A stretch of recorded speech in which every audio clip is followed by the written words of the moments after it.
yeah, get it. I'm about to get crazy rich off this quadfecta, yo! That's because PulseChain's the nectar.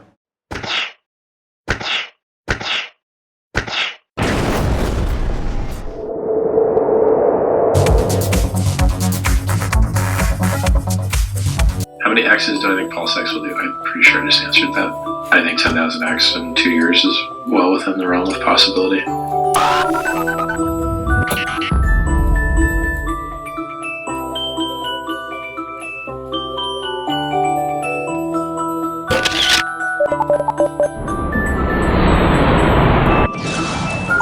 Let's get this money.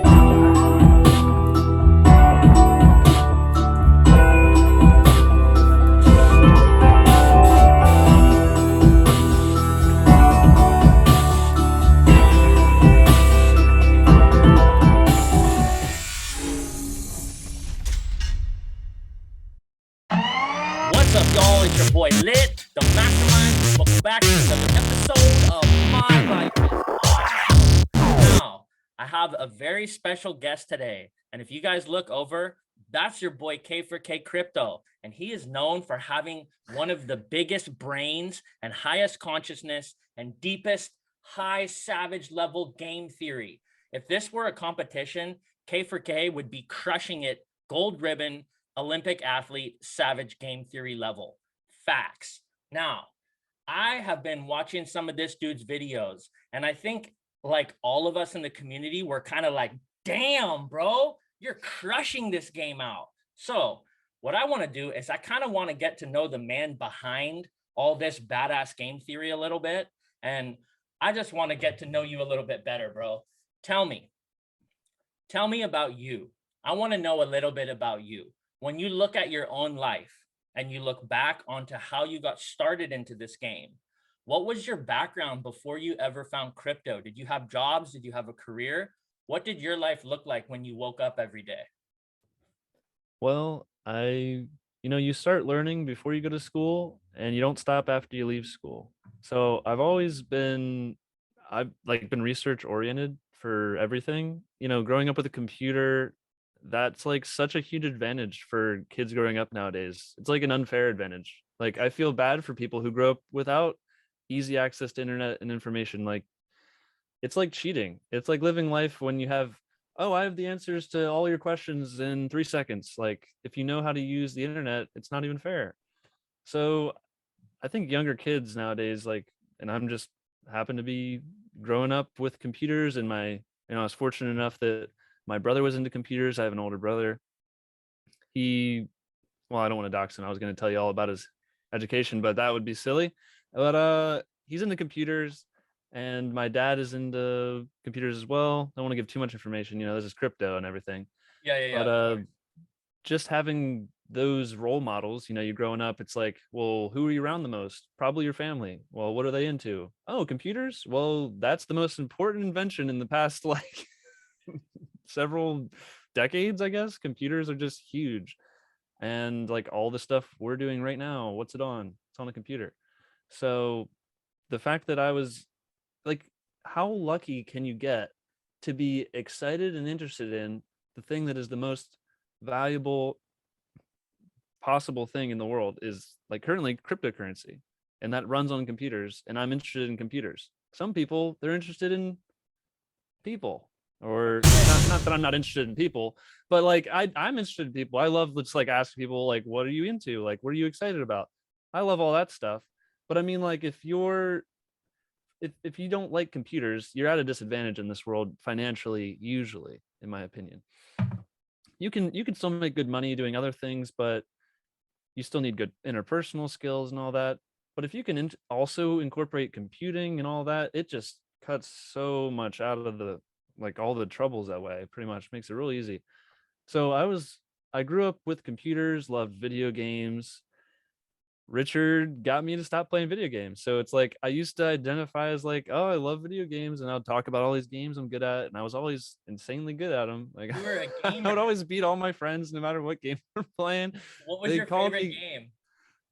I grew up. I played World of Warcraft.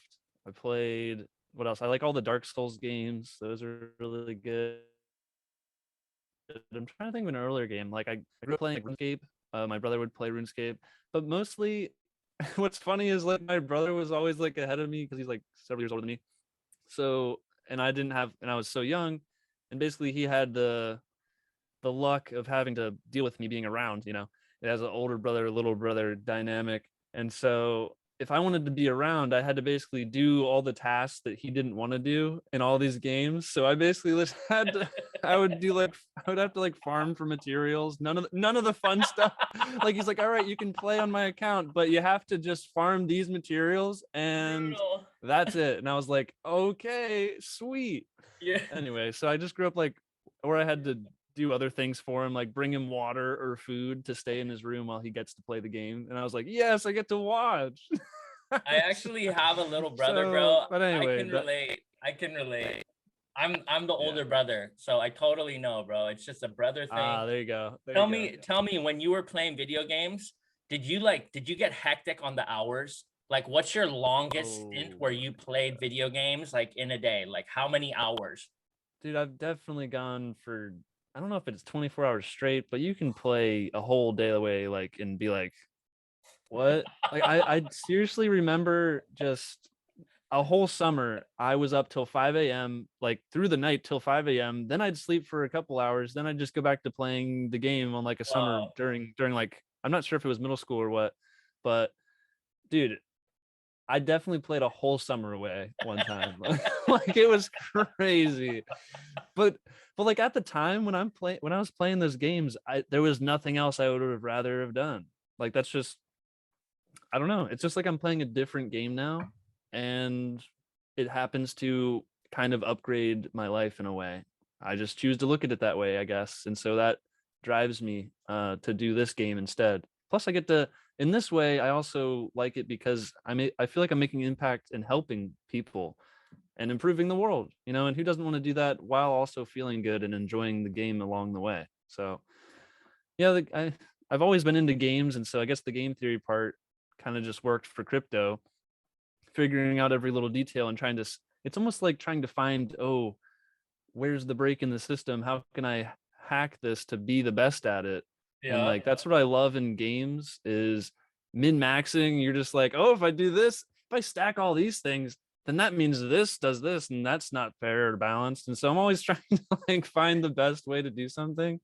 And so I've always been about like min-maxing. And Richard played 10 games for 10 years, and he played that really crazy. You gotta, like, I never liked RTS games. That was too much for me. I like it where there's just enough rules where it's, and I don't like to control multiple like units or anything like that. I usually liked single unit type of control and then min-maxing that character or something like that. Like, if you like StarCraft. I was trying to find the connection because like gaming takes a certain level of discipline. And yeah, it's super fun, but you actually have to be fully engaged. You have to sit in one spot, and it takes a lot of brain power to get good at the game, especially games now. Like I grew up with the original Nintendo, and I'm telling you, those games are way funner to me than modern games. That's just who I love that stuff, but it's more simple. But these new games are hectic, and you really have to, like, there's a lot of game theory in it. And I wanted to tie up, like, with your gaming background, how much do you think that helped you in crypto? Yeah, I mean, like I was saying, I like figuring out, like, before I would do anything, like, even if I will sit at the character select screen for like 40 minutes deciding on which one do I pick. I'm adding up all the stats. Okay, this guy, he gets all these stats. Let me look at this one, compare. And I will do that. So I look at all the stats before I make the initial, like, to start. Or sometimes I'll create a character. You go in, I play for a little bit, I find some item that I didn't know was in the game, and I'm like, oh, that would work with this other class. Restart. I would just restart because I don't want to play some subpar character. So when I'm looking at cryptos, I'm looking at like every little detail. Like, okay, what do we got for the team? Is this adding up? What have they done in the past? Does this work? And so I do a lot of research before I make a decision on something. Like, it's not just I like the dog token on this one, Yeah. Do you feel like that plays out in other areas of your life? Like I love the analogy you said about that player screen where you're Yeah. looking at stats and you're stacking different parameters and you're I'm trying comparing to everything. establish the absolute maximum benefit you can have before you even play. I feel like that goes directly into this crypto game because it's kind of the same thing sifting through 13,000 tokens, That's right. It literally takes the same kind of brain power and same deducing logic. So you're deducing facts down to their most distilled point, and you're trying to find the best place to invest. Do you have, is that like, do you use that in other areas of your life? Are you a perfectionist, would you say? I've realized, I know that perfection it's not worth it. Just because basically Pareto principle beats all. Like if you waste all the time trying to like it even goes against what I do sometimes, because I do try to be, I guess you're right. I do somewhat am a perfectionist, but I know the flaw in being a perfectionist. It's like a waste of energy. Because it's okay, bro. Your boy right here, I play the piano, right? mm, I've written whole compositions, okay? Like 10, 12-minute pieces. And I can't read music. So I'm like fully just composing, and I'll have like one note that twangs off, and I won't even want to release it. Yeah. I'll be like, oh my God, I blew it right there. And it bothers me so much. So one of my practices has been release the piece imperfect. And in the Himalayas, there's a Tibetan culture, and it's a cool story I learned from one of my teachers when I was a little kid. They have these intricately woven Tibetan rugs, right? And these rugs, they're hand stitched. It's all this fine fabric. They're really, really expensive, and they're super rare. And these people who are stitching these rugs, they have a rule. And one of the rules is that they make these crazy intricate designs, and they purposefully screw one of the areas up. They literally on purpose mess it up. And they were asked, hey, like, you did that on purpose. Why'd you make this flaw in the rug? Why did you weave that in out of pattern, this little area? And they said, it's because there's nothing perfect in the physical realm, and it's there to remind them that. So I try to remember that when I have my perfectionism like kicking in and I want to make it all perfect. So that's a cool story to like help. But I do really appreciate like how it makes me focus and push myself to be better. Do you find that you're like, do you kick your own ass to be the best you possibly can be? Is that something you do personally? Yeah, because it's almost to my own detriment and everybody else's, because it stops me from putting out content that would be 95% good. But I'm like, I need to figure out this last little part before I release anything. And then, that means you don't get a video for 2 weeks. And so it's like, would it have been better if I released it? And then the next day, someone who has it figured out possibly could have just been like, dude, you got this wrong. And then I guess it's like, I don't know if it's I need to be more humble or humility or something to allow myself to be wrong out there. Because I just it bothers me when I watch people who do get things wrong. But I do know the other side of it is I'm grateful for all the content they do put out, because 99% of it is perfect and great. And so I shouldn't ever bang on somebody for being wrong one time, well, if it's a pattern of wrong, then that's a problem. But you know how it is, So I figure and I'm gonna get stuff wrong too. And I've accidentally said things incorrectly in a video before, and it bothers me. And I have to go into the comment and be like, no, I said 600. I meant to say 600,000. And like, because I know it immediately that I said something wrong in the video, and I'm like, did I really just not say 1,000? And I don't feel like editing, so I have to go to the comments. I think the good thing about this community is that people are very intelligent here. Literally, whether they have like a degenerate gambling mindset and they want to crush it on this coin, or their long-term staker class, which is the OG mentality, we have all kinds in this community. But one of the things we have is that we all have to pass an IQ test. And in order to pass that, you have kind of a good BS meter. Like most of the people in Richard Hart, in the Richard Hart ecosystem, they have gone through a lot of other options in crypto. And if you end up landing here and investing and becoming like, this is where I want to put my money, have a pretty good BS meter. So when people are watching you, it's important to understand, like, when you care that much and you're putting out such good content, people will understand, okay, 600 to 600,000, whatever, dude. I love this guy. He helped me with 99 things and that one thing off. It's kind of like that little stitch in the rug where it's like you could almost just look at that as like, yep, it's better that way because nothing's perfect here. And like, I really understand that. And I want people really will make up their own opinions and they're going to understand. Like, it's a feeling, you know, when someone's trying to swindle you, like you can feel I don't know it. if I've been swindled. Have you ever been swindled in your life?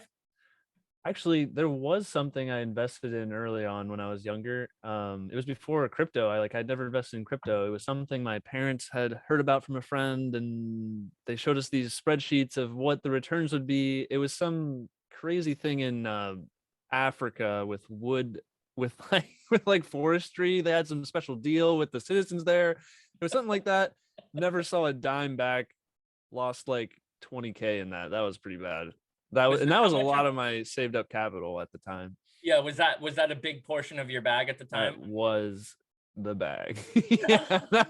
Tell me the impacts of that. What did that do to you moving forward? How did that shape you as a man in your future? I mean, I honestly it was weird because I was somewhat removed from the process of it. It was more like I looked at the possible returns and I was like, oh, let me just plug in my potential thing. And I was like, oh, the more I put in, the more I get back. But obviously it just turned out that that's anybody can make a spreadsheet. Doesn't mean anything's being done. But like I wasn't in contact directly with the people who were running it. Like they had multiple, like they had little, not conferences, but meetings, and like the founders were there and they would talk and answer questions from everybody, and so it seemed a little legit to me. But then like a lot of the things just kept getting pushed back and there was excuses and stuff like that. So I don't know if it was some crazy Ponzi scheme, but yeah, I never got any restitution for that, so I know what a scam is. And this what we're in is like the opposite of a scam. It's made so many millionaires for over 2 years. It like was a launched product. I'm talking about Hex, but Of course. this other stuff that we're gonna see this pulse chain coming up here soon. I'm very excited about that.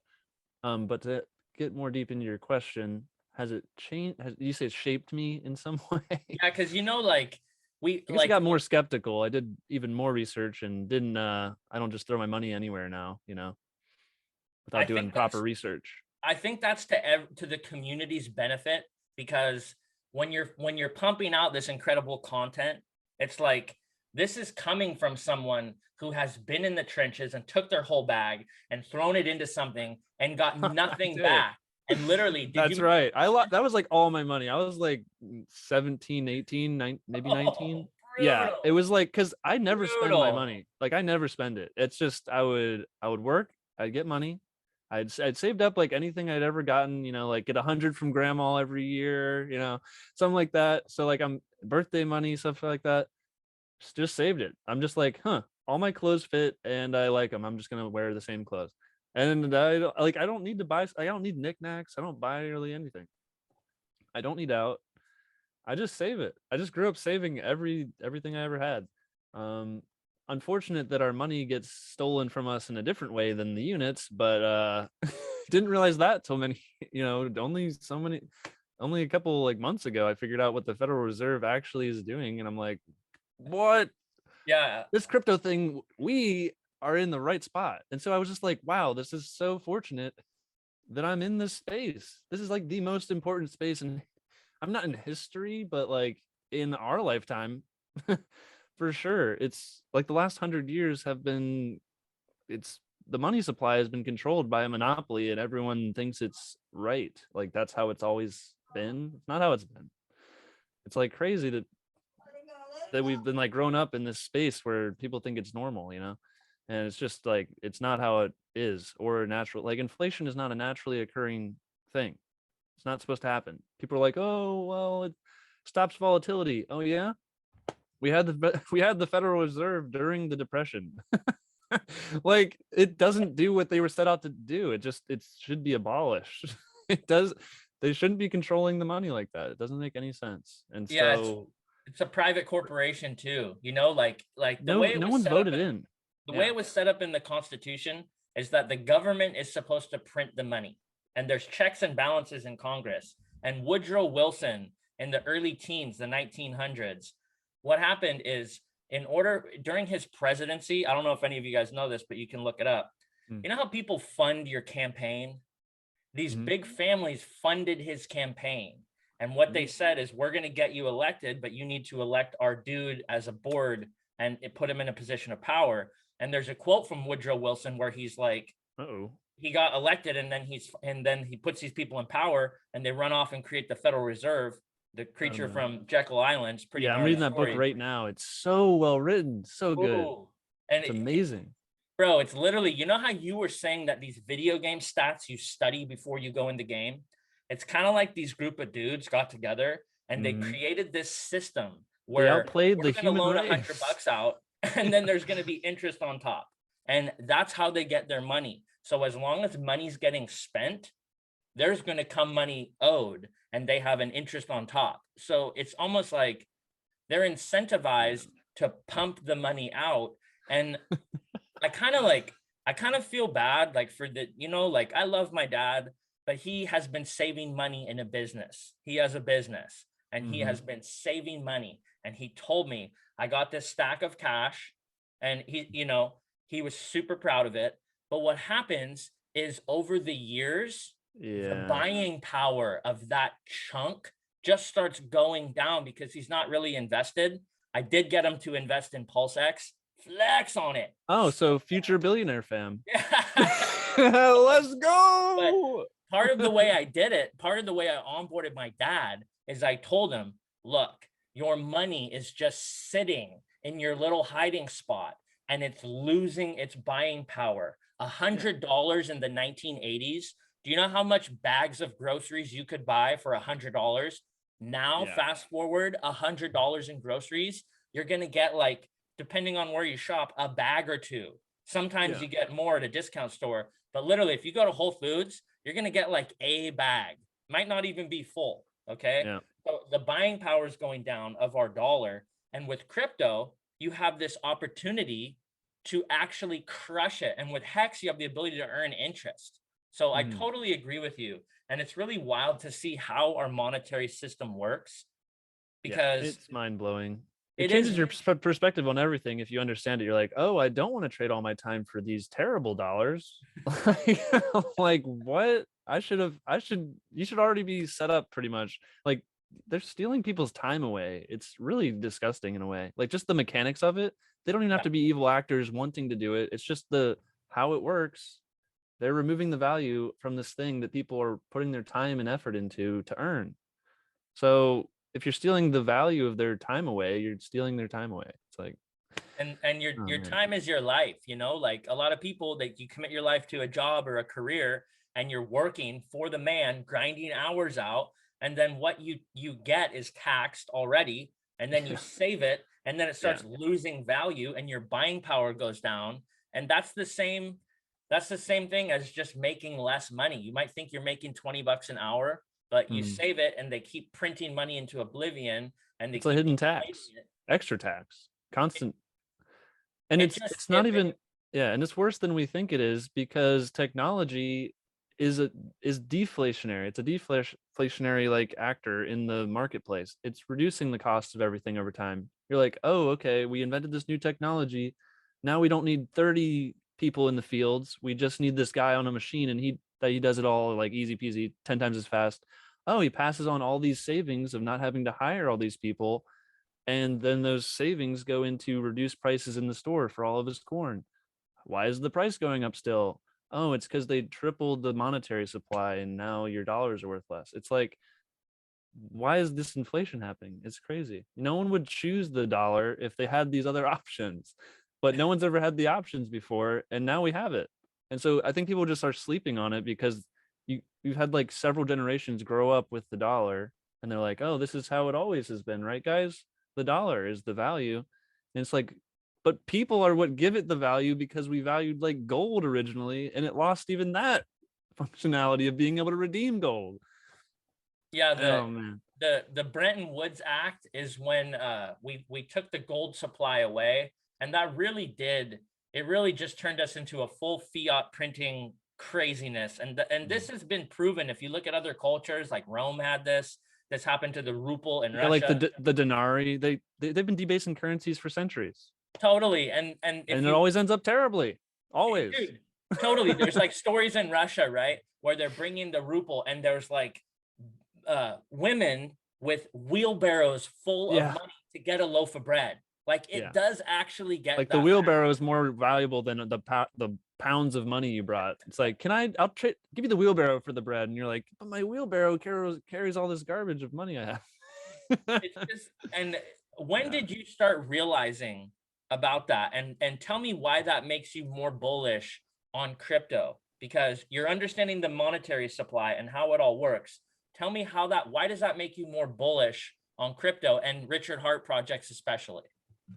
Well, I am very curious to see how the world works when the money you earn can't be arbitrarily, redistributed to other people. Like no one can increase the supply and they get to decide who gets it. And if you don't get it, you just got diluted. So if that's not happening anymore, like in a lot of these cryptos, the thing is like all of crypto pretty much, unless it's a complete scam or something, is basically just better money in general. Just it has all the attributes of money. I'm not going to go through them all, but you can basically do everything that gold does, but better, because it's immediately scarce. As soon as you create a smart contract, it's like, oh, these are the rules, and people just agree on it. It's like, okay, there's never going to be more of these coins. All right, now it's scarce. Then you're like, oh, does it deteriorate over time? Nope. It's distributed across all these blockchains on a network. It can't be like destroyed. It can't be like removed. Unless, actually, I wonder if like if we had like a crazy EMP or something, if that would actually wipe all the records. If you had nothing, then probably, I guess that's a possible way, and gold would still be around. So maybe Peter Schiff's onto something. It would have to be like a multiple strike around the world, because the blockchain is all worldwide, right? That's right. Is like it has to be a worldwide EMP or something. And it's like, what is if we're waiting for that to happen? I think we got bigger problems, because if the internet's down, we have a way worse issue than, oh no, what's the Bitcoin price? Like if you have no, like I've had this thought. I know we're like getting off track, but I had this thought I don't know if it was, I guess it was today. And I heard the wind outside was getting a little rustly. I was like, I wonder what happened. Like if I just, like this whole area lost power. And I was like, I wonder if I'd be prepared for that. If you just have no power, so you had no internet, cell towers go down, like how prepared are you for that? It's just kind of a funny thought, because it's very unlikely to happen. So but if like, the power did go out, it would get restored. Do you think the solution is a hard wallet? Because if you have all your stuff on a hard wallet, power goes down, it should be secure, right? And then power comes back, you can re-access it. Or do you think it doesn't matter for your crypto? Like as long as it's if the blockchain still being ran somewhere in the world, then your keys can be on paper. You don't even need a hardware wallet. It's like, obviously if the power goes out, it doesn't affect your paper. So for like crypto, it's fine. I was just thinking like survival mode. Like, do you have enough food to survive for a while? If all that stuff goes down, that'd be interesting. But I'm not really a survival doomsday hoper guy. I think that's just like you should have some backup stuff for like a few days or weeks maybe, but to put like a huge amount into it and have like a bunker and everything, I don't think that's worthwhile. That's a little too far. I have some buddies like that with tons of guns and food supplies, and they're kind of savage. They do a lot of alternative research and they're like super into it. And I have other friends who are like could care less. But yeah, I see both sides. When you look at the world, why did you get into Hex in the first place? Because you had all your background and you're super good at analyzing and understanding projects. You're a day one Hexagon, right? That's right. Yep, on the worst rate day. It was so sad. Oh man. Tell me your story. Tell me your story of Hex real quick. What happened? Well, I mean, it's just I didn't go all in on the first day because even Richard was telling, and you could see the EOS chart, and you were like, oh, okay, so there probably will be a dip. And at the time, I was also dabbling in lots of other cryptos, like, and I didn't like trade per se, like I wasn't like a day trader, but not anymore anyway. I was holding other coins, trying to think of like I was in Wifey, or you can pronounce it Yiffy, pretty early. That was one of the first, what do they call it, a fair launch, like liquidity thing. So they only gave it to people who provide liquidity on these certain pairs, and they were kind of like the first to ever do that, where they only gave out the tokens to people who provide liquidity. And so I got into that pretty early, and I was riding all these other coins and doing DeFi farming. But before any of that even happened for Hex, getting into that, I had been following Richard ever since 2017, watched all his stuff. How did you But first find Richard? How did you stumble into him? oh, I mean, I definitely saw his. I'm not sure how early his video was for the debate with Roger Ver, but basically he would just. I mean, Roger Ver did not. He kind of started a yelling match or whatever at the one point. There were so many. There's still memes about that interview, and that has so many views. But Richard is just. He's just so right about the stuff if you just listen to him, and it's not just because a lot of people can say a lot of fancy stuff that doesn't mean anything. They're like, a Bitcoin's unconfiscatable, and you're like, yeah, and you're like, and then Richard's just like, no, it's literally been confiscated, and here's how. And you're like, oh, so who's right? I guess the guy who showed me the receipts over here. It's just when someone's just been right over and over and over and over and over and over again, you just start to be like, all right, default, this guy's probably right. And it's on high level topics that, like, even though I'm in the crypto space and have been for a while, since 2017, and researching all this stuff and all the understanding the mechanics of the smart contracts and everything, this guy just knows even a step above all of that knowledge. And I'm just like, and I go and eventually I figure out to a fuller extent what he's talking about in certain stuff, and I'm like, oh, yep, just confirmed he was right about that for sure too. And so a lot of that stuff, you just get a lot of respect for a guy who puts all that time into it. And if he's really been around since 2011 mining blocks, 50 Bitcoin blocks, this guy really is a code geek. And so I really trust him when he says stuff about if it's possible or not, and what actually brings value to this stuff.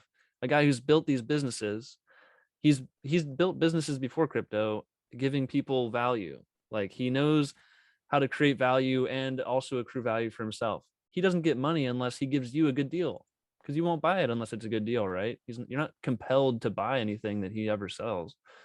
You're not forced to. So he's a good businessman. He knows how to make products that people actually want to pay money for, and he gets to benefit from that. I think that's like the beautiful relationship of how everything should be. It's like, you should be able to sell anything to people, and people should be able to buy anything. It's like, that's pretty much the baseline how it should be. I think you really hit something super, super solid right there. Because remember how I was saying earlier how Hexicans have a good BS meter? That's in part by our founder. When I found the same thing, when I'm listening to him talk, even you go into his backlogs and you watch his stuff, what he does is he just starts stacking facts, and they're so true. And you've seen him debate. He smashes people. He literally obliterates debates. When Richard flexes, and he can get super rude, but he's really smart about it. So he's able to like lay a foundation and stack points where it's almost like you can't beat that kind of a person who has so much knowledge. It wraps around you in a circle, and you're just like, everywhere you look, he has these points laid out. It's kind of like when you're able to look at someone who has proven time and time again that their logic is sound, I think you're right. You start to develop a trust in that person. And when you look at Hex, rightfully so, yeah, when you look at Hex absolutely crush it 10,000x, then you realize this guy has another project. Like, there's a couple of these bad boys dude. coming. Like, how, honestly, like, that was huge for me. And I think that that's a huge point in this community, especially for new people or people who've been here a while. It's really important to understand when Funding Jim was big on this. he said when he's talking to these multi-billionaires, he said he shows them the metrics and it's in the data. Yeah, the And data just shows it. the data shows it. So when you have a guy who's right all the time and stacks these facts and has a full spherical knowledge about everything happening in this industry and other industries, then he creates a secondary product and now a tertiary product. And we're going to end up with quad, like it's getting out of control. I think the really like common sense answer, it becomes, well, what have his other products done? And when you see him absolutely crush it, 10,000x, I mean, to have an opportunity to get into a Richard Hart product early, don't you feel like that's like, I kind of feel like we're fortunate to be in this timeline where we're in these projects. Like how do you agree that this is just one of the most epic times to be investing in crypto with Richard Hart? I think like just timeline in general, out of all industries, what's doing more for the individual to like give them more power than cryptocurrency? And on top of that, we're in the one where our leader who's creating the stuff is building it based off of principles that empower humans. Like he wants the right to assembly. He wants you to have free speech. He wants you to be able to spend your money how you want. You know, you can't, none of this KYC, AML stuff. So he's a great entrepreneur because he's basically using this new technology, like new entrepreneurs do, like the good ones anyway. They use the new technology before it gets crazy regulated in a way to benefit people. And the thing about this technology is it can't be regulated. And so it's up to entrepreneurs to take advantage of this and get it into as many hands as possible. And Richard's techniques are the best ways that have been working because he's found a way to be, I mean, it's not that he's the OA or anything, but there is an entity that can be cash positive, constantly creating new products and getting people into crypto. And Bitcoin can't do that. It's also like you can't really update it. Like nobody has an incentive to go build on it because they don't own a big enough bag of it to go make ads or buy a NASCAR sponsorship and stuff like that. So the way he's doing it is actually a possible way to onboard the world. It's like the only way that I can see it working is by someone running it almost like a decentralized company. And so he's basically building out the infrastructure to, you know, now we're not beholden to ETH developers anymore. We're going to be on PulseChain. It's even better than ETH. Okay. And then we're also going to have our own DEX. DEXs are their own whole new technology. It's only like 2.5 years old or something.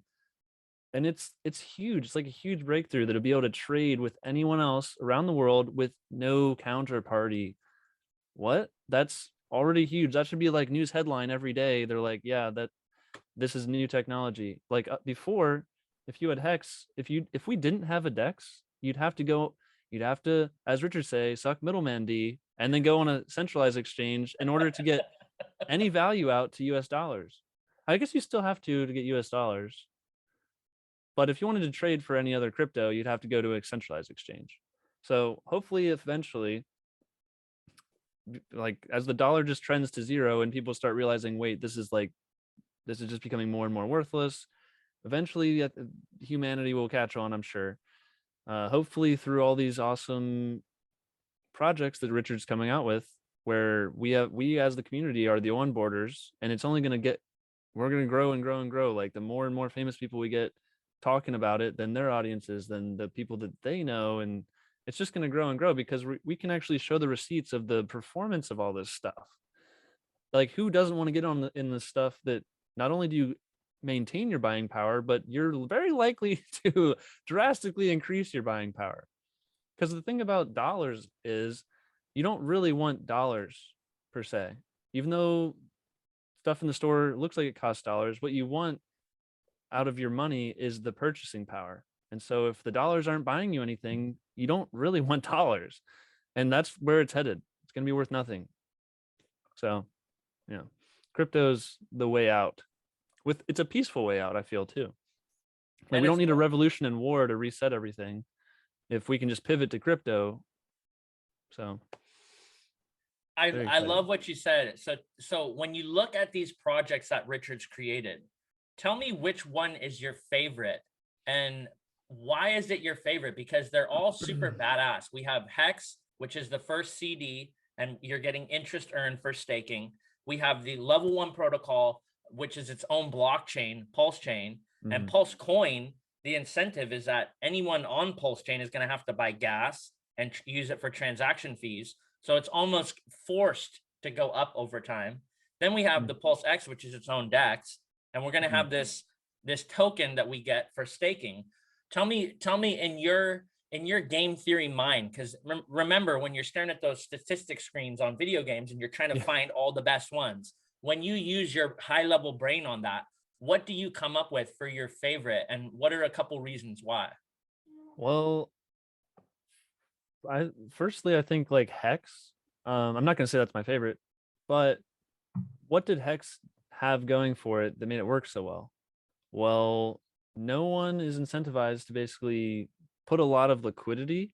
And so that means, because you were able to earn trustless interest with no impermanent loss risk. It was like the dream. It was like, you can have your coin go up in value while getting more of those coins from the inflation. And so if you're an average length, average size staker, you are actually never getting diluted.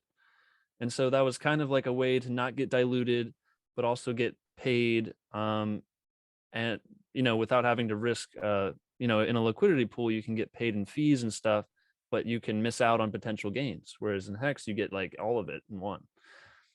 So that was like really crazy cool when that first came out, and it's still great. And then PulseChain, it's got like, you can just look at every other layer 1 and you can see the performance, and you're like, well, if this is anything like that, it's likely to do very well. So that you're just immediately, you can just look at charts of similar stuff. Same for Dex coins, they did relatively well.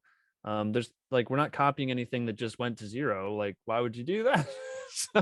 so we're looking at what's done really well, and then we're like, let's change just this little bit. We're not gonna like reinvent the wheel, because no one ever does that in crypto.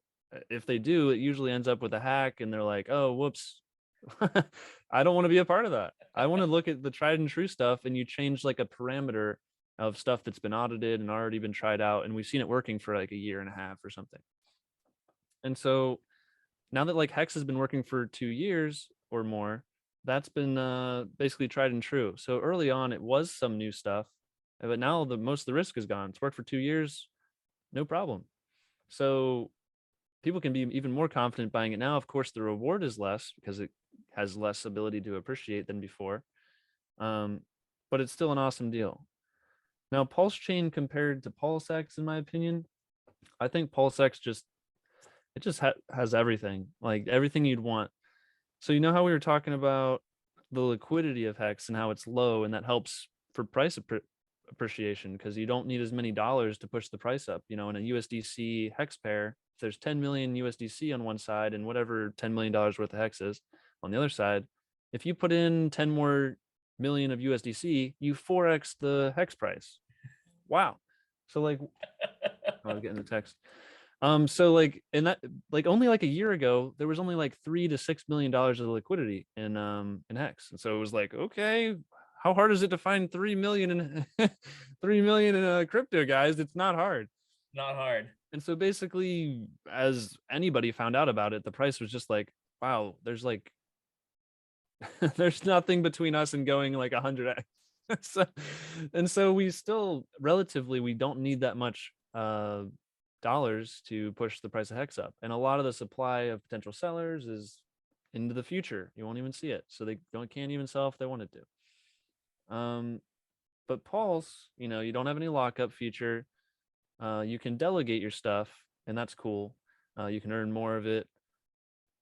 But the problem is they have a lot of liquidity at the start, a lot of percent of the supply. Like, I'm not going to go into the math figures because without seeing it on screen, it's not that great. I think I have a video on it already. But around 9 to 18% of the user-owned supply is going to be in the liquidity pools at the start, as compared to like Hex, which I believe has 0.22% of its user-owned supply. So this is already discounting OA and stuff. And so it's like, whoa. So that is going to take a lot more potential dollars to remove that, Pulse and stuff. Basically because even if we're just going by dollar terms, for Pulse, it has everyone who sacrificed, like the average sacrificer paid 10,000th of a dollar per Pulse. And so I don't think anyone wants to immediately lock in a loss day one. I don't know about anybody who's doing that. So if it's anything like the ETH ICO, it's probably going to launch at like a 10x or something, and then never drop below, and then go up forever, like 50x in the next 6 months. That's what Ethereum did. And if you look at it, they had a very similar launch to how ours is. They had basically this phase where you had the best rate for a few days, and then it was ratcheting up worse rate, and it's exactly what ours is, and that's how theirs performed. So I think that's maybe where Richard got the idea to like, hey, they never drop below what these people, sacrifice for, and they sacrificed BTC for ETH at the time. And so I don't see why people would lock in any sort of loss, and I don't think any whales are going to let other whales come in and buy cheaper Pulse than they got from sacrificing. And we know they have hundreds of thousands of Ethereum to back it up. So I don't see anyone being down at the start of this. It's different from the Hex launch. I got like 8 tangents going on right now. That's But okay. the Hex launch was some people were like, well, why didn't he do adoption amplifier over a year for PulseChain and PulseX? And it's like, well, it didn't look so great on the chart. If you look at it, whenever you're releasing in crazy inflation every day, when you go from 1 billion coins to 1.5 billion coins, you just increase the supply by 50% the second day. Yeah. Because the first day there was 1 billion, and then there was 500 million. And basically there's this hyperinflation. Like, how are you supposed to keep up with almost doubling coins every few days, And so there was a big sell-off until then there was that capitulation bottom, and then it was up. But I don't think we have that same problem with ours, because it's immediately everybody has their coins at basically the price that they paid. And so unless you want to lock in a loss and then get left behind by these whales buying it up, I don't know who is going to sell below that starting price. And so I think we're just going to launch at a way higher price than we paid, which is pretty sweet, because I haven't heard any arguments to like why we would ever drop below. Yeah. Do you so a big debate I've had with some of the OGs in the game is that they were telling me, we were strategy talk, and we were like, are you going to dump all your bag in the sack phase, or are you going to hold some of it to try to catch a pulse dip? Do you think there is going to be a pulse dip, or do you think what you said, that these big bag holders, they're not going to want to sell it off at such low multipliers? Like, do you think people are going to be happy with the 10x and start dumping? Or do you think everyone understands, because of the history of Ethereum and this being like 10 times better than ETH, like why I don't really see the logic unless they need money right away. Well, the thing is, like, it can dump after a 10x, but I don't think it'll dump from what the sackers paid, because you would have to be the person selling it for a loss. You're guaranteeing it's a loss. It's not like you're taking profit, and like, you're just not taking a profit if you sell it and it's at that price I said. So why would it go below that price? So I basically assume Pulse is going to be that price. It's just like Ethereum, that people bought it for 31 cents. It launched at $3. Then it dropped 86%. But guess what? It was still 35 or 40% higher than the people who got into the ICO. So that's how I think PulseChain will go, and PulseX even more so, because there are some people, like the free coin getters, they can like, of all the copied coins, they can actually get some of that Pulse for technically free. So they have zero cost basis, right? Those people into those pools, they can purchase the Pulse there with their free coin. They didn't even sacrifice. So technically those guys could be sellers, but I don't think they have enough to push down the price significantly. And any whales or anybody is just foaming at the mouth to get a better deal than a 10,000th of a dollar. Like, that's way too cheap. But for PulseX, we aren't even tied to any other crypto except for whatever someone creates a pool for. Pulse is going to be tied to literally everything with liquidity. It makes it harder to move, because Ethereum was, and it's just a copy of Ethereum. It's literally tied to every coin. So it has more liquidity, which is harder to move, but it doesn't mean it can't move. It's not like infinite liquidity or something. So in that regard, PulseX is just obvious winner for lower liquidity, which we know is good for price appreciation. It's deflationary. They're both deflationary. Only sacrificers get it. This applies to both. PulseXers also can control the DAO, so they have power to decide which pools get incentivized. And even though we know the OA will potentially have an amount that I don't want to get into, because I figured out something that's a little too much understanding of the system, and so I can't talk about that part. But the OA will probably own a large part of PulseX, and so nothing because in DAOs, code is kind of law for certain votes. So not all like proposals are. Some of them are just get community sentiment, but some of them are actually like they implement new code if the vote is yes or no, or no. And the user holding that token can weigh in with the amount they have. So like if someone, say some guy owns, somehow say he gets 60% of the supply and that's what he needed, or of the available user supply, he could like, I don't know if there's a way currently, but say he could make a proposal and get it through that was like delete PulseX or something ridiculous like that. The OA would have enough coins to be like, this vote's not passing, and he would just step in and save that. So they kind of has that ability, which is nice. But that the OA is not going to come in on every single vote. It's just going to stop catastrophic damage, in my opinion. When you think of the OA, it's been like a lot of people, when I first started my channel, they were really stressed out because I think I'm the second PulseChain channel that's all PulseChain. There was only one other channel when I got started, and they kind of strayed off to do a bunch of other projects. And I'm a Richard Hart purist. When I look at this crypto game, I'm a long-term investor, so I love quick money, but that's not my mindset. My mindset is more the OG staker class, where I see delayed gratification and I see long-term gains, and I feel like it's more stable. Plus, as a power coach, you learn that you want to be with someone who has leadership and is a guide with integrity. And I feel that from Richard. So my mindset going into this game was very much so that I want to stay in the Richard Hart ecosystem. But I've had a lot of people who are like, how do you know that the OA isn't going to dump on our heads? And the only thing that like, so seriously, because they could control that much. And the whole issue with market cap, where you have the OA taking this huge amount and then this, and I had a video about market cap where I compared it to like frozen ice cream at an event. Oh, I've seen that one. Yeah. Thank you. Much love, bro. So if you have all the ice cream out on the table, it could melt. But if you put some in a freezer and lock it up, it's like not for sale. And just the circulating supply of that ice cream on the table, that determines the value. So I tried to explain to people the difference between circulating supply and market, and how the OA, like, in my opinion, it comes down to benevolence. And I truly feel in my heart, we have a benevolent OA. When you think of the OA, how do you view it? Do you see it as this force for good that protects us? Because you can look at Hex, it's in the data. You can see what the OA's done. How do you view the OA in this situation? Well, it's funny that they're like, how do you know he's not just going to dump, or this OA character is not just going to dump?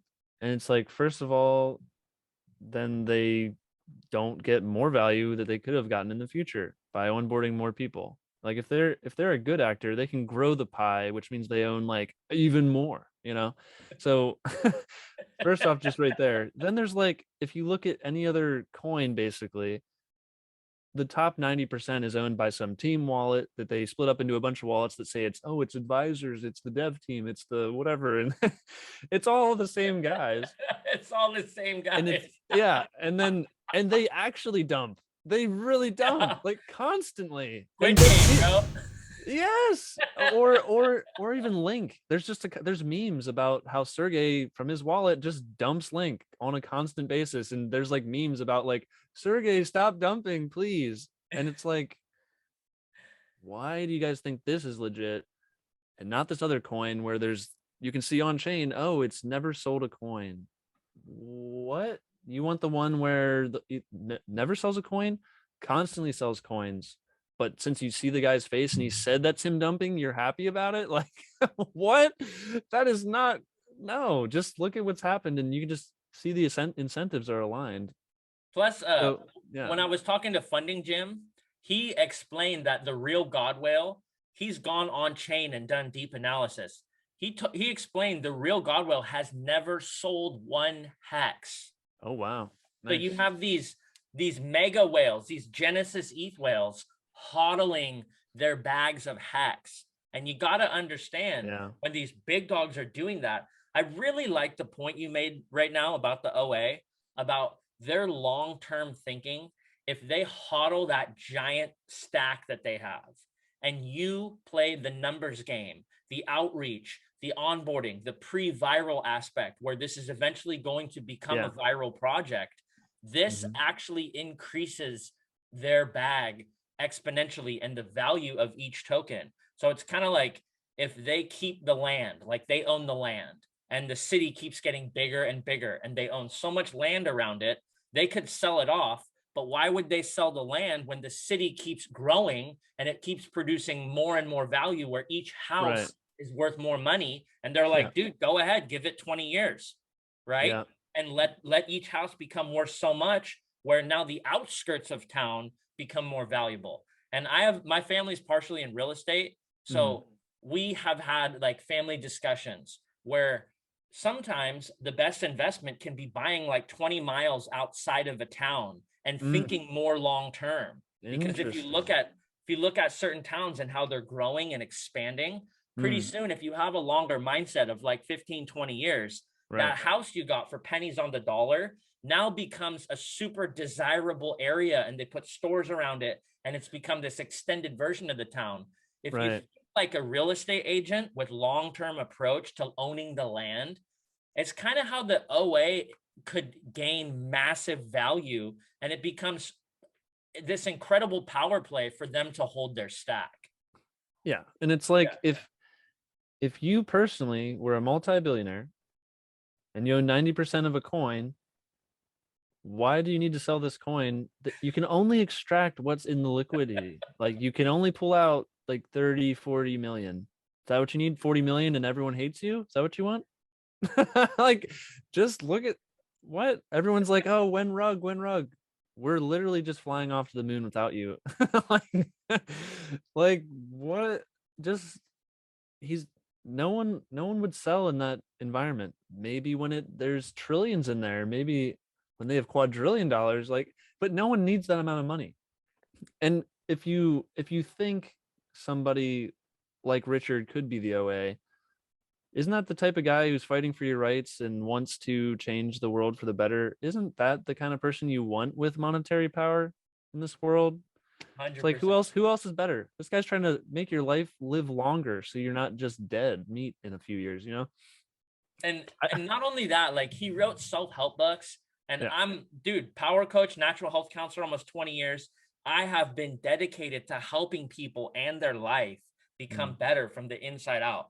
I have a book that's 300 pages. That's 9 rounds of editing. And let me tell you, in that process, like it'll be done probably next year, but like in the process awesome. of your own that, book? Yeah, totally. That's so cool. Bro, I'm going to send you a version. I'll sign it. You're going to get one of the first ones. Much love. Let's go. But I just want you to know that like in that process of studying the self-help world and trying to get your name out there and trying to get books, events, and sign up and editors, the whole process, you realize that it's actually a pretty competitive game. And Richard Hart has done that. And you kind of look at it like, you don't do that to try to get rich. You actually like, maybe there's a few dudes who do, but you do that because you have the genuine nature in your heart to help people. And when you look at like wanting to share all your knowledge, the way that I kind of see it is it's like a legacy. Like he wants his life to have value. And usually people who try to help others, it makes them feel good to help. Like you personally, when you have your channel and you're like we're both kind of perfectionists where we really want to get things right. And I took one video down in my career and I took it down because I had a fact wrong. And it was like a kind of a big thing where I realized, well, if I'm influencing public opinion and I have a wrong fact and I'm like turning people down this road where there's going to be a cliff and they just run off it and it was my fault, that doesn't make me sleep good at night, bro. I No. took that thing down, came back with the fire content the next day, and actually had twice as good of a video. So I know personally in my own life and in my own channel and who I am as a man, I don't want to steer people wrong for my own karma. I want to actually sleep good, and I don't want the consciousness of knowing, dude, I steered people wrong. I ripped them off. I sent them off this cliff. They got all wrecked. I don't want that. And when I look at Richard, I feel like he's really similar. Do you get that from Richard when we're all you learned about him in 2017, right? Yeah. Have you noticed everything he's ever put out has genuinely been to help people and educate them? Right. He's trying to stop people getting wrecked. He's been saying trading is bad for you this whole time. Gambling's bad. Don't do it. And he hasn't ever, I mean, I guess he's technically creating a trading platform, but I mean, it's a decentralized, empowering platform. It's not a centralized exchange that like wrecks you with fees and gets you to use leverage. He's not creating a leverage exchange or something like that. So yeah, he's been trying to help people this whole time, and he's living with his own. He's living through his own ideas. I don't know if it was his own ideas that he came up with, but from his book that I read, basically he's like, if I give people, the best life, then they'll actually start to care about their own life and everybody else. And so how do you do that? You give them the sex, drugs, and rock and roll, show them what life can be. And then what do they want after they've experienced all that? They just want more. And so they come to the same conclusion that he has, that if we can extend human life, we can have we can just enjoy life even longer. Because if you're already crushing it, what do you want? You want more, not just, oh, I guess I'm dead in a couple decades or something, So why not fix that? It's not impossible. And so you gotta show people that life is worth living first. And so he wants to make people rich, wealthy, and wise. So he's doing that with Hex and more projects. Don't you see that into how he's creating the game theory for all his projects? Like, I call it the Richard Hart ecosystem, because it really is becoming its own ecosystem. And if you look at his ideology behind it, he's literally applying those principles in his products. When he has Hex and he's created a blockchain and now he has a DEX, like, it all is working together. And I personally, I don't think Richard's done. I think he's going to continue innovating. Me and Huddle Dog were talking, and Huddle Dog was like, you know what? That's an awesome concept that Richard isn't done. He's going to continue innovating in this ecosystem and improving it. And who better to have a Mensa genius from a little kid who went to all these Mensa meetings and looked at all the dudes there and was like, yeah, I'm good. Never went to another meeting the rest of his life and just started crushing out this game, getting wealth, helping people, writing self-help books, and now running businesses, 100 employees and more, actually crushing the game out. So he doesn't need any more money. And now what has he done? He's created Hex. And what did he do? He studied Bitcoin. He's like the Bitcoin master. He was mining blocks of 50 before, way back in the day. Now he has his own. Now he has his own blockchain. Now he has his own DEX. I think we're going to continue seeing innovations. And do you see him stopping? Like, I don't think he's stopping. I think he's going to keep going, build his community, and continue innovating.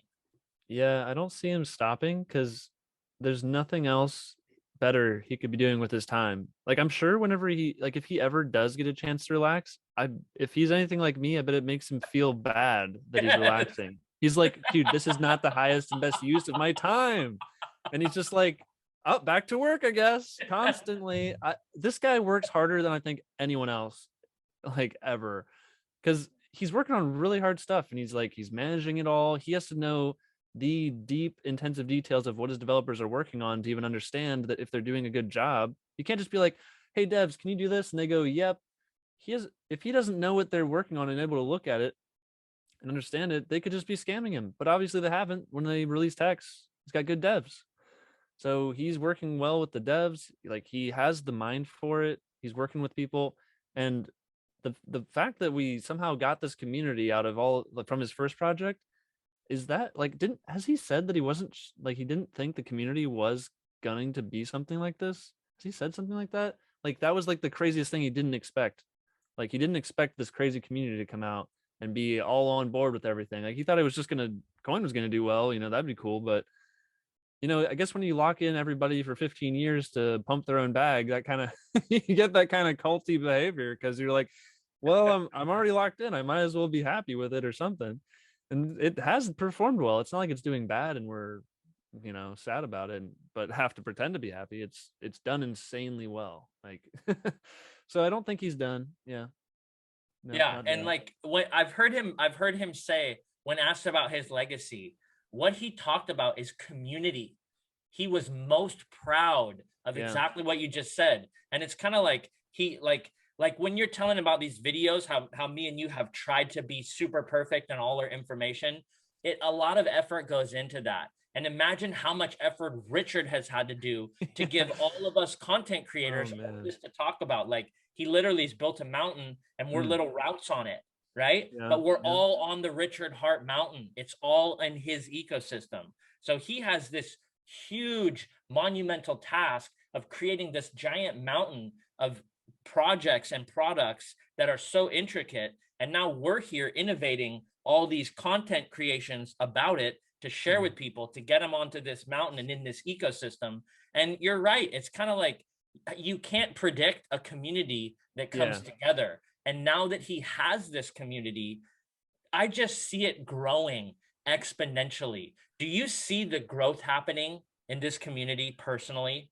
Yeah, we've already seen we're gonna have double the people in the Las Vegas meetup. Can't wait to go to that. That's gonna be awesome. You're going to that, right? If assuming Mama Awesome, that's kind of the noise you Right. guys have heard. She's next to me in the hospital bed, but assuming Gotcha. everything's good, I'm gonna be there. And if not, I'm 100% gonna stream in. I've already Yeah, talked to Maddie. yeah, you might be able to video in too. So Yeah. that'll be awesome. So I'll definitely be there. Yeah.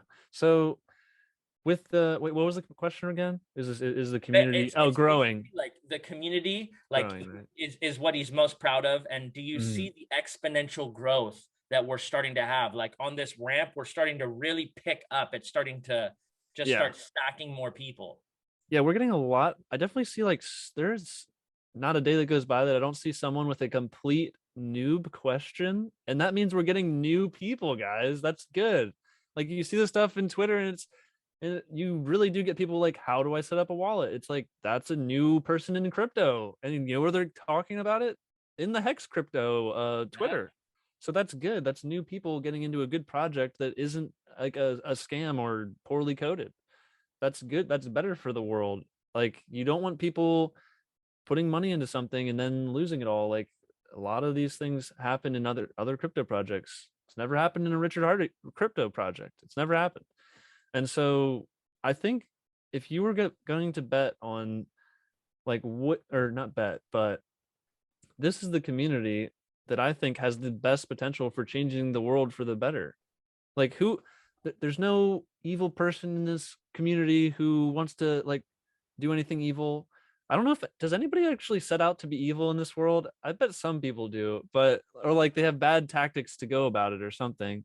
But the way that we want to impact the world, it seems to be giving power to individuals, and that's what Richard's about. And I don't see how that can ever be bad. Like I give you the individual more power, or better yet, better said, you've had it your whole life. Like you can't give someone personal freedoms. They've always had them, you know. You don't have the authority to do that. But I think Richard and this ecosystem is all about empowering people around the world. And if anyone's going to make a difference in this world for the better, it's going to be Richard and the Hexicans. Saying it here. I love that. I love that. And like, just to answer your question, like, are people born evil? In my experience as a power coach, diving deep into people's psychology and truly helping them from the ground up, and then having them break down, having them build up, having them call me frantic with issues, having them pour their life stories into my ears. And I have to sift and navigate through their whole life and try to help them move beyond roadblocks where they get stuck. What I found in an almost 20-year career is that there's no one who's really born evil. What happens is that they go through trials and tribulations and they have trauma. And that trauma is based off the environmental factors that they live around. So what happens is you have this fresh soul, and it's almost like a ball of light with no color. And what happens is the environment has different colors around it, and those colors get rubbed onto this ball and give it a smear of color. And dependent on the environment around it, whatever they're rolling around in, it gives that ball color. And then when you get older, you have a choice. Like, do I burn this color off and go back to my original purity? Or do you just say, that's the way the world is, this is what happened to me, and project that onto other people? So in general, that's kind of how I have seen people and worked with people. And, you know, we have these temporary bodies. So that ball of light kind of comes in, your soul, your spirit, whatever you want to call it. But what it is it's a driving force behind our consciousness. And that consciousness has relativity to the earth plane around it. So you're in this body, which is like a vehicle, and you have this consciousness and you're looking out, and you have all these smears of color based off of the environmental factors and the trauma you've been through. What I find in the Hexagon community is that people who have all these colors all over them and they're trying to navigate, I really find a lot of benevolence. Like, this community helps people as a principle. We're here for people. And like with Huddle Dog, I just told everyone, if you're new, own it. And if you have a question, share it.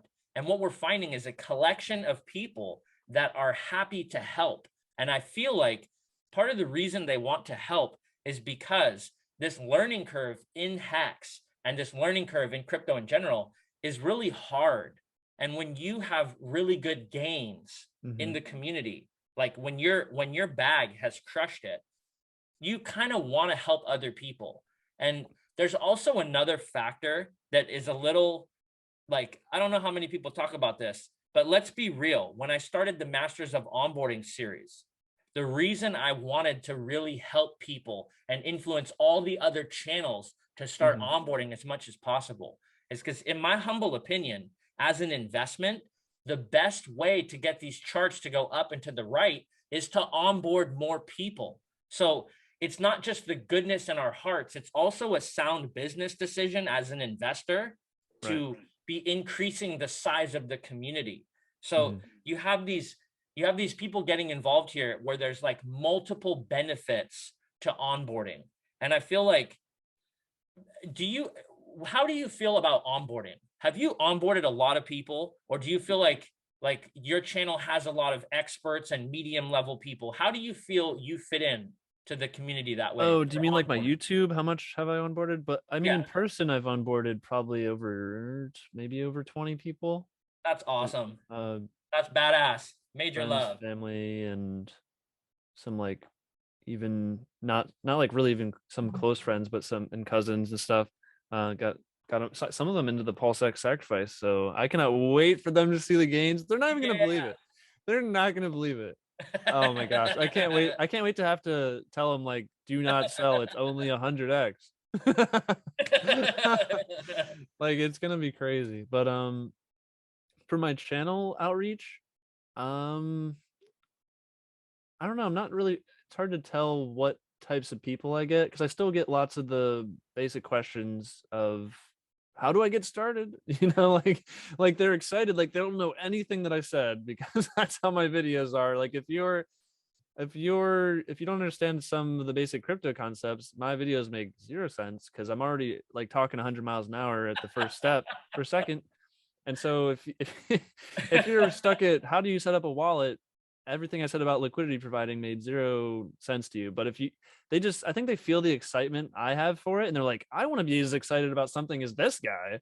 And so they're just like, where can I find out more? And so I usually send them to the like PulseChain.com or PulseX.com Telegram, because there's just so many people in there willing to help onboard the new people. Because I do have a Telegram group, but it's more for me. It's like high level, right? High level. Yeah, it's supposed to only be, hey guys, I have a spreadsheet of how this should work out if we put in these parameters. What do you guys think? And it's like, oh, okay, what if we added these parameters? And so that's what I dreamt it to be, but I still get a lot of filler stuff, and I don't have the heart to just ban people. So I banned some people, but I've only banned like 20 people out of like, there's almost 1,800 people in there now. And but like some people, they're just, and it's not because they're asking for help. I don't usually, like, those people don't get banned. I tell them PulseChain.com, or if they still keep asking the normal questions, then maybe you get the boot after that. Because in the pinned messages, it says like, this is not a place for this. And so we can't be having people who aren't even reading the rules of where they're going. Like, it's kind of rude to run into a conference and say, hey, where's the bathroom? You know, like, like everyone else is there for a reason. They read the signs that said what they're there for. If you come in asking stuff, don't be surprised if you weren't welcome there. It's not meant to be for everybody to come there and get basic help. So but we do talk about some game theory in there, and I'm trying to like raise the bar of everyone's knowledge on this stuff so that we can be more, maybe we can actually be helpful to Richard as the community, as opposed to him having to shoulder all the weight. You know, if we can catch up to his level, kind of have a whole conglomerate of, you know, not like 1,000 people will know this stuff, but if we can get like 2-3 more guys who might even be developers in the community, that's like more development for Richard Hart and his projects and stuff. So I think it's fun to learn about the stuff that you're investing in to like actually understand it. It's not necessary to know the stuff that I do. If you buy the thing, it's probably going to go up in value. Not financial advice. That should be my channel. But I just like talking about the stuff because I can see how other things have done, and it's just fun to talk about. You know, it's entertainment. It's like infotainment. And I'm getting some good numbers on some of these videos.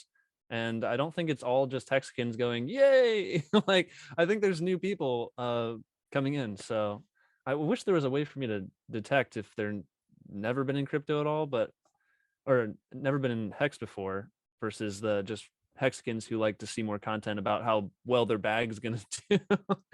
But I do like making videos for those people too. You know, it's just fun to talk about that too. But I like to share more nuanced actual mechanics of stuff that's entertaining for me to figure out. So it gives me a reason to figure it out for myself, and then I also get to share it. You know, I think it's better if everybody knows more about this stuff. Yeah, I think in your explanation of your onboarding, it's kind of present that there's levels to this game. And I established myself pretty early on as the onboard master. And I'm calling myself that. So whatever, guys, ego or what, I just feel like that's the role that I naturally settled in. And the reason is because I was able to distill these projects down to these basic points where no one was doing that at the time. And I started getting crazy, almost a video a day, crushing this game out. And I just went ham. I wanted everyone to understand. And part of the reason is because I was onboarded from the stock market by Overwatch. Big shout out to Rackham Reichel. I have seen that video of yours. Much love, bro. Yeah. And I became obsessed with finding these companies with these big whales in the stock market where I could get in super cheap and absolutely have exponential gains. That was my favorite thing. And my great grandpa is a stock market master. He got into the markets in the 30s, and he absolutely crushed the game. He got into Apple under $1. Okay. So this is where I get it from. It's literally, it's in my blood. Yeah. That fierce intensity to find an incredible investment early. When I found Overwatch had 70,000% gains. The article I read said 70,888% gains, and Hex was 5 cents. So do the math on that. They freaking rode that moon run all the way to the top. And then so they're showing their gains here. And the next article, I tried to find everything out I could. I couldn't really find it. The next article was about PulseChain. And it shared, the article said they put in 31 million, but it ended up being 29 million. And that number was significant to Rackham if you see that video that I did on him. And what I saw is this incredible opportunity in PulseChain.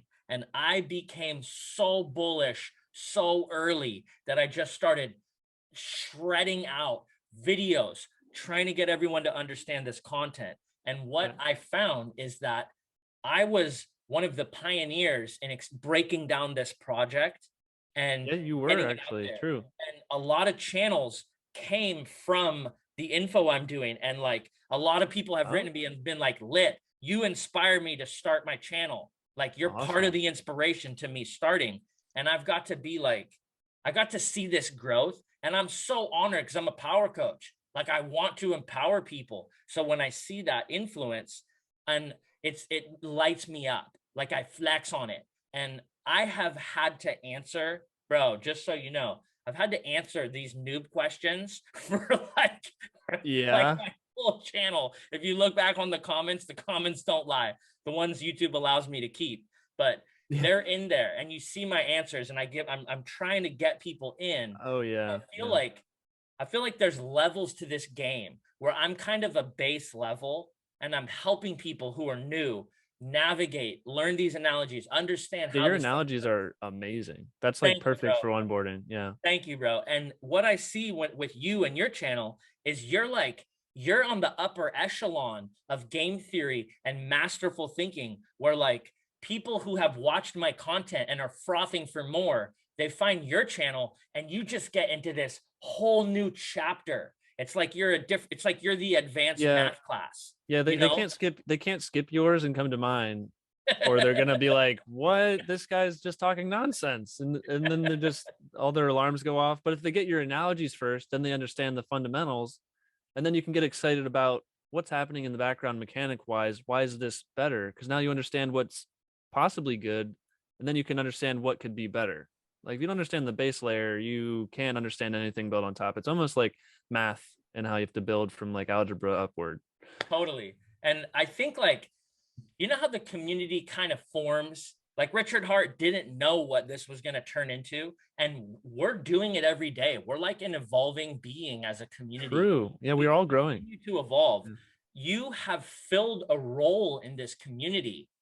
Can you see that from your channel? How your channel has literally become a pillar in the community for this high level game theory, whereas I'm down here helping all these onboards and helping influence other channels to do different things.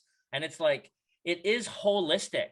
We all work together. And at the end of the day, tell me your ultimate goal is to actually help these charts go up and to the right and help people in the process, right? Like, Yeah, want as many people in the world to get into crypto, and I think these are the projects to do it. Like the world will be a better place. I love that. I think people deserve to keep their buying power, not have it be stolen away. So I think good crypto projects that don't have, these don't even have inflation. So like you don't even have to do anything and you'll not get diluted. At least in PulseX, you won't get diluted. In PulseChain, if you don't delegate, some people can get more than you, but it's not from the inflation going up. You just aren't getting some of that reward. But why wouldn't you be delegating? You know, it takes like no effort. So is that really you getting diluted if you didn't click a button? Just click the button. so that's amazing. I think having this deflationary idea is just like, why hasn't that been done before? Wow. I think it might be because I guess in the past people would have thought it was unfair to give so much of it away early, and then you're like, well, they have all the supply, that's not fair. Well, it helps the price. I'll tell you that. That's good. And what is it, they gave away like 50 million Ethereum in the ICO, something around 50, I think it was 50 million worth, like not dollars worth, but tokens at 31 cents that people paid like 17 mil or something for overall, and we've only barely 2x'd that in their inflation model. So they haven't even had that much inflation over like 6 or 7 years. They've only doubled or so the supply, but still that means if you weren't getting that inflation, you lost half your buying power. So you'll not have that problem in PulseChain. So imagine like you could have had another 2x in ETH if they just did it our way. You know, you're not getting diluted. I love this because it's in the game theory, it's in the code. The founder has the best coders in the whole planet. I feel like he has found wizards. I've talked to a lot of them, and some of them I'm actually really close with, and I can't even like talk about it because they're all all in the game. They have all this high level stuff. We just have to kind of have a private relationship. But just, I'm telling you, from my personal experience, these are wizards behind the computer. And like I bet, dude. Like you said, dude, Richard Hart has to check their work. What do we have? Triple audited code. We're like the first project to have triple audit code. That just shows how badass our founder is. And when you look at these projects, I think there's a commonality with the content creators that I've seen doing all these videos over all this time.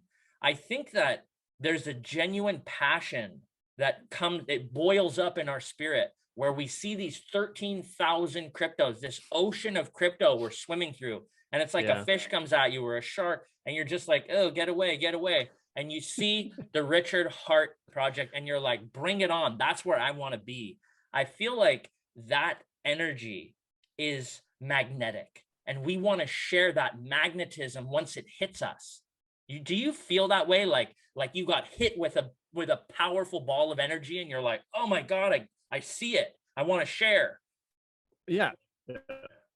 Yeah. I mean, I feel like empowered in the way that I feel like what I'm doing is making a difference, is You are, bro. what I'm feeling the power from. It feel like, and I can be happy that anyone I know tell about this, I feel like they are going to be better off for it. And that's amazing. Like I've never been a part of something where I really felt like I'm making a difference in the whole world. Like I feel so like not privileged, but lucky to be a part of all this.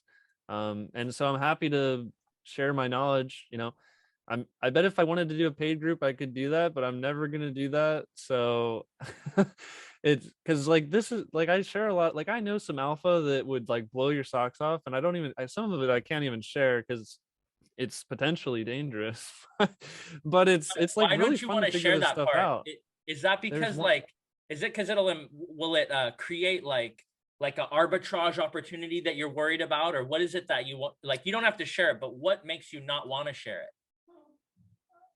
It's stuff that like the ultimate goal of like the videos I make is to get not just get people excited, but help them understand what they're investing in, so that they're excited themselves after they understand it, and then that gets more people into crypto. And that's my ultimate goal, is to help people get into the new better monetary system, basically.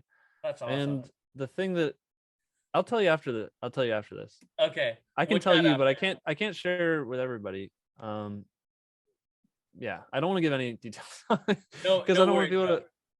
I don't want it to get, because some people who don't care about the project would probably just spread it all over Twitter or something. And it's That's not not like what we FUD or want. anything.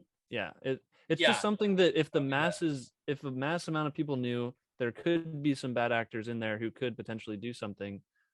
Maybe, it's not even like, oh, the project isn't going to work. It's just like it's not beneficial for onboarding to just like talk about this. It's just kind of fun to know. And so some of this stuff, like if I wasn't all about the ultimate mission of this, then I would spread that information, but I'm not going to do it if it's going And to be not beneficial. So I have to just like express the importance of what you just said as a power coach. Okay. What you have to understand is that in this game with all these different content creators, Richard Hart, in my humble opinion, has integrity. And what you're showing is you're showing your integrity right now. You're like, yeah, if there's some loophole or something that I figured out at your super savage level game theory in your elite group. And let's be honest, you're probably one of the highest level of elite thinking in this game. And that's just my humble opinion. I'm just giving you the title that your channel, K4K Crypto, is in the upper echelon of game theory in the whole of our ecosystem. Much love and respect to you. But even you, when you figure something out, you're here to help the little guy. You're here to help the new onboards, the people in the middle, the expert level. You're not here to become a bad actor or spread bad information. And that's just more of what Richard Hart has attracted. And if his vision is to truly change the world, he's able to do it with people like me and you as influencers who are holding our integrity dear to us and actually wanting to help see a better world. And on that note, when you look at your own bag and your own buying power and your own power of what you want to do in the world, how do you want to help the world when you when you generate wealth from this project? Like fast forward in the future, and let's say you absolutely crush it and you don't have to ever worry about money. You have never work again money. What would you like to see if you could just take a wand and just bap it, magic wand? What kind of a world would you like to see, given you have much more power from these projects financially? I think it would be very interesting to see. And I haven't given this like insane thought of what I would do if I had unlimited money, because this is one of my own principles, and I think it is echoed in Richard's book too. is you don't have the right to have these problems until you like get to them, you know. So don't worry about how am I going to fit in my shirts after I get as ripped as Arnold Schwarzenegger, you know. Don't worry about it. Like, you're never going to get that big. So like so so like, I don't worry about, like, not that I don't worry about it, but like, I don't plan that crazy far ahead of, all right, once I have infinite money, what would I do?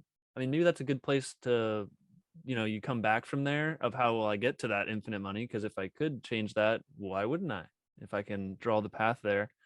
But not after not giving it too much thought, I would say I think it would be very interesting to see how the world would work with everybody getting into crypto. If I could help either market that through funding, helping fund medical research, I think living longer and enjoying healthy younger years for everybody would. What's the downside of that? Tell me a downside. Can't find it. So I think investing in that stuff would be where a lot of my money would go. Because what's more worthwhile than getting time? It's like our most valuable thing. We're like, Richard is on a quest to buy more time. It's like the coolest story ever, in my opinion. Like, they're gonna write stories about this guy who wants to onboard the world into the same idea to buy everyone time, the like most sought after resource in the universe. Like, time, what? We can get that. We just need to get everybody on board with it. And so that's his plan overall. I feel it's a quest to steal time, basically, give it back to the people. And so I would love to see that come to fruition in my lifetime, if possible. If not, I want to die working towards that, because I can't think of a better goal. So it would either be investing in medical research or getting everybody into crypto first in order to actually have, you know, basically sovereign money and wealth. And I think it'd just be a better world to see people having their own wealth in their head. So I'd love to see everybody onboarded first, fix the money, and then see what happens after that. What problems do we have after that? I think a lot of these problems are caused by money nowadays. And if we can fix that, I think we'll see a lot of cool change, and we'll go from there. I feel like you and Richard are on exactly the same page with your answer. Like, where you're coming from, it's a really similar mentality. And I think that's like it's kind of indicative of the kind of founder and owner in these projects we have. It's like the vision that he's carrying out. He literally is attracting content creators who share the same vision and the same goal. And, you know, many heads are worth more than one. We're coming together in this sort of mastermind fashion, and we're actually affecting change. We are literally, I'm watching the community and these new channels popping up. And I'm homies with Crypto Gimrat, and he asked me for power coaching a while ago. I'll share the whole story in the future, but he's getting involved and he's starting to help a lot of people. I see other people, Optimus Peptron, love that dude. He's helping other people who've had certain experiences in their life. And I'll cover these dudes and we'll do whole interviews with them. Much love to all you. But I'm seeing like different avenues where people have specialty in the community, and we're becoming a much more holistic community where like it's almost like we're our own island and there's specialists in each field. Have you noticed that there's like specialists popping up in their fields coming here? Yeah, it's pretty cool, because like the more we expand and grow, like we can use whatever currency we want if everybody within the ecosystem has the goods we want, right? Like, if we eventually onboard people of every potential like manufacturing potentially thing that you'd want, you don't ever have to like use the dollar again. And so like that's an eventuality basically of this growing community, is that once you have people who actually do these different like types of jobs within or these services, you basically, it doesn't matter what the rest of the world does. You guys you're in your own bubble of awesomeness, and everyone's like using this better system. And so everyone else on the outside is like, wow, our system is crap. Or so then they want to join, and it just grows, and eventually it becomes the norm for everybody. It's kind of like how the initial internet boom went, where like a lot of people were getting rich and using it, and they're like, oh, well, I better learn that crap. Okay. And now everybody uses it. And so no one, I mean, not no one, but barely anyone would say like the internet was bad for the world. You know? Yeah, I love that. I'm really looking forward to what we create as a community. I'm looking forward to what you continue to create on your channel. And I just want to say thank you so much for coming and sharing this time and being able to ping pong some thoughts off of each other and just get deeper into this community and what these projects mean to you. And I feel like we're having this talk right now. And if you zoom out and you open up a longer timeline, I feel like we're going to look back at this time and be so grateful for what we're doing right now. Like, imagine your future self looking back and being like, damn, I flexed on that investment. I helped all these people get in. We had onboarding dudes on the first block. We had dudes in the middle. We have high level dudes like you at the top. And there's community members can find all avenues of information. They can start small, they can amp their way up, and pretty soon they're at the top of the mountain with that view, like Hodl Dog has. Like, Hodl Dog's understanding of these projects is crazy. He was making my mind melt the first time I watched him, and I didn't understand 90% of what he said. And now you stick around a while and you're like, I get this. And it's a confidence. It's like you feel good about yourself. There's camaraderie, there's connection, and there's real relationships and friendships being born. So it's not just an investment anymore. I really don't think it is. I think it's becoming a real life community where you can actually make friends and share resources and connections. And I know that personally. You guys have heard the random noises. That's my mom. She's in a hospital bed right next to me. And I'm here for her. And this community has been here for her. And I know all of you have your own story. So I just want to take the love you give me and I want to give it right back. And I feel K4K doing the same thing. He's taken the love he gets and he's giving it right back in the form of high level game theory knowledge so we can understand it. And not only understand it, but he has this vision that we could actually help Richard Hart when we get the same view at the top of the mountain. And I just think that's so beautiful. I can't say enough good things about you, bro. I really appreciate you in this community. I'm so happy you're here. I know all my viewers feel the same way. We got major love for you, bro. And if there's anything you want to close with, let me know. I just want you to know your boy Lit has your back. Major love and respect to you. Thank you so much for all you do. Dude, thank you so much for having me on, Lit. I love all your interviews that I've seen. Just so awesome. You ask the greatest questions, like you and Funding Jim, and man, learning about his background was super cool. So yeah, I knew I wasn't going to be able to beat the underwater multiple mile scuba diver story. I know he's such a savage. I was like, dude, that guy's too badass. I am not going to beat that. So I'm just going to talk about crypto. Bro, I want you to know. I'm hoping there's nothing set, but I want to do a Rackham Reichel interview. He's actually he does the same thing as Funding Jim. He's actually a special ops. I don't know how much I can reveal, but we have these savage. Hexo was in the service, crushing this military guys in crypto or in Hex actually. What do you think? I think, like, in my humble opinion, I think it's their level of discipline and delayed gratification, how they've been able to form their mind and understand a larger goal. Like, they see the plan, they see how pieces come together, and then it makes sense to them. So we have some epic people in this game, and I'm looking forward to getting to know them better. But I really appreciate you coming here and understanding, even though you have like this humble background of gaming, look at what that did. Did you ever imagine you would be touching the whole world with your gaming knowledge of trying to find the best character and going 50 minutes, hours to find the stats to stack them? And then it translates into nerding out on these crypto reports and helping people as a specialist in your field. It's pretty badass, isn't it? That is like the most, you can't get luckier than that, guys. Like, come on. Like, I grew up with computers, liked games, of course, because computer games, and then that just developed my mind to be game theory oriented. Get into crypto, it's just a money game. Like building products and services is all just a game of can I be profitable doing this? Oh, yep. Then you do it, then you make money, and that's the game of money, and then you can go do things you want. So it's like that. I was just so designed for crypto. It's the most simple, it's just fixing the money. And since we're so early, you can actually make insane gains on it. Like, I don't think it'll be like this forever. Like obviously, like once everybody has crypto, then maybe you don't make like 100x in 3 months or whatever. But since we're so early, you just get way outsized returns because no one understands this stuff. And so I'm happy to talk about it. It's like super fun. Like I just love talking to people about crypto. Like that's why this community is the best, because no one in actually, well, my parents are actually really interested in crypto now because I got them into like the PulseChain and PulseX sacrifice. So Good for you. they're gonna have an awesome time with that. And I got them into Hex too, so they're already happy. That's why they were happy to get into these next coins by Richard.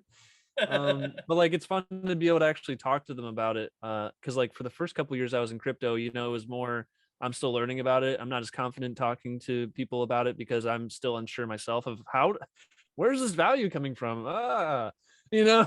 And then when people ask you can't just be like, I don't know, you gotta have something that they can latch on to not be like, this guy just got lucky, right? I do think this is a movement, and I think the Hexicans are like, they are pushing the label for humanity. Like the best parts of humanity are in this community, and we want to expand and grow, and I think that is awesome. So I'm really excited that you had me on today, so we got to talk about a lot of stuff. Yeah, so thanks for having me on, man. Yeah, much love. I really want to like reiterate the point. And this is your boy Lit. It's just how my mind thinks. It's how I see the world. But in getting to know you on a deeper level, I really understand your role isn't just this upper echelon of game theory. If I were to be like, speak to you as a power coach, I would just want to reiterate to you that people, that quote, with great responsibility or with great power comes great responsibility. Spider-Man. You have a lot of power, and I think you're kind of unaware of it. And I lay this at your feet. Do with it what you will.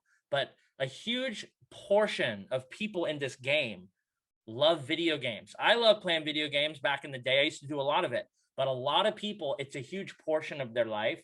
And I literally see you as an inspiration. You are an inspiration to the entire community for people to understand, what if this gaming that I'm doing could actually help me and turn my life into something more than I never realized? It's like you can inspire an entire generation of people to know that, hey, by learning this and devoting my time and focusing and really getting to understand characters on a screen that helped me in a video game, this has now led, as you've matured, to becoming a high-level master in this community for game theory. And not only that, your channel is worldwide. You're helping people all over the world. So any of you out there who love playing video games that are around the whole world, learn from K4K. Hit him up. Tell him your thoughts. Give him some love, because I'm super glad you're in this community. And I never you never really think video games can help you like become wealthy and help people all around the world and change the world. But you are living proof that by being the best you can be in one area and never giving up on yourself and continuing to improve, now you have this sphere of influence around you. And I just want to say thank you for actually like helping guide us the right way. I truly feel you have a good heart in there, and I'm honored to be your homie. And it's super fun to talk to you, bro. Major love to K4K. I'm going to link your description in the video. So a lot of my people are new, and what's going to happen is they're going to build themselves on this learning curve. And what I want to tell all you new dudes is, as you learn this game more, I want you to find K4K and watch his videos. And if they're hard to understand, come back to him in a little bit. Watch some other channels, build your knowledge, but there's going to be a point where you're frothing for the information he has to share. And I just want to say thank you so much for being here to provide that high level of game theory here, brother. So much love to you. Thanks for having me on, man. You give the best compliments in the biz. Well, it's all from my heart, dude. 100% genuine. I mean it. I'm not used to so many compliments, but thanks for having me on. Yeah, much love. We'll talk to you soon, and I'm going to be setting up a stream with a couple dudes, and I want you to be in on it. I have 4 of us in mind, and I want to get us all on a stream where we just absolutely crush out like an awesome time. So we're gonna have more content from you and me. Much love, y'all. Hit us in these comments. Tell us what you think about this interview. Tell me who you want to see interviewed next. So much love to K4K. I'll have your links in the description. We'll talk to you soon, brother. Peace. Peace. I'm PulseChain rich, Fiat! You are damn right we are. That's because PulseChain's the nectar.